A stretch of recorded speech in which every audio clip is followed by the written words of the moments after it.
The world's first postage stamp, the penny black, was introduced in England in 1840. Until then, the person receiving a letter had to pay the postage.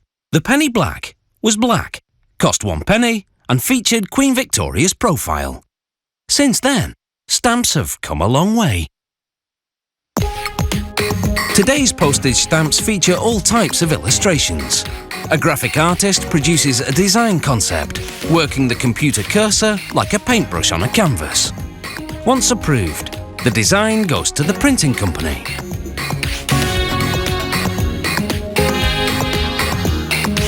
The printer produces one type of stamp using 2 different types of printing press, one of which requires an engraved printing plate. The company's master engraver draws his artistic interpretation of the concept, using photographs of real subjects for inspiration. Then he paints his drawings in watercolours. The shading is key because it indicates where the engraving will have depth. Once he's happy with the result, he scans the image into a computer and shrinks the digitized image to the actual stamp size. Then, he lays a sheet of clear acetate over the reduction.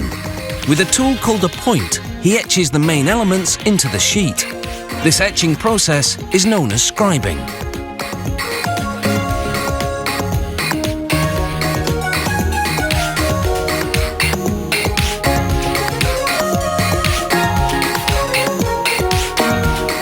The scribed sheet is taped onto a piece of soft steel.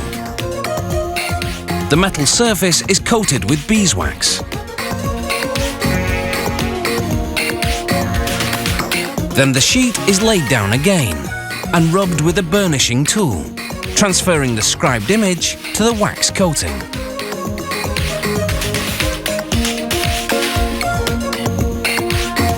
Now a microscope magnifies the image 7 times. The design is etched using a pointing-in tool. Then another tool called a lozenge engraver is sharpened.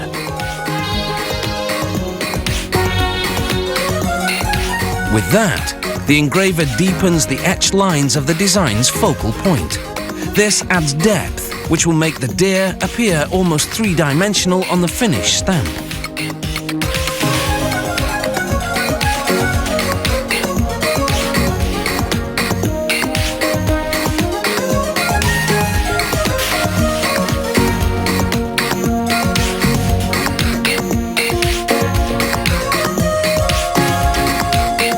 Once complete, the engraving will be copied onto a plastic master plate. The plastic is coated with silver so that it will conduct electricity, then submerged in a bath containing baskets of nickel. An electrical current is run in both the bath and the plate. This dissolves the nickel and draws it onto the plate in a thorough and even coat.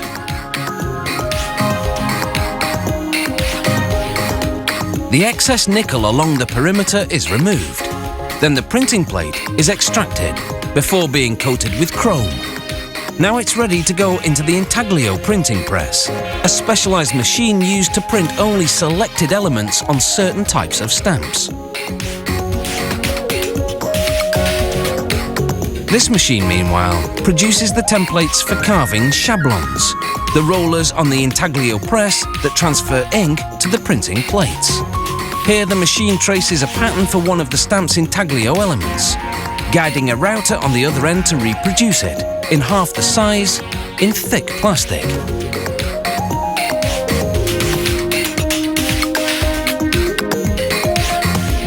Meanwhile, at another machine, the shablons are made.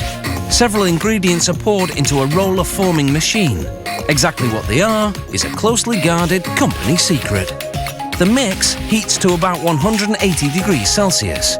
It thickens and hardens for about 90 minutes.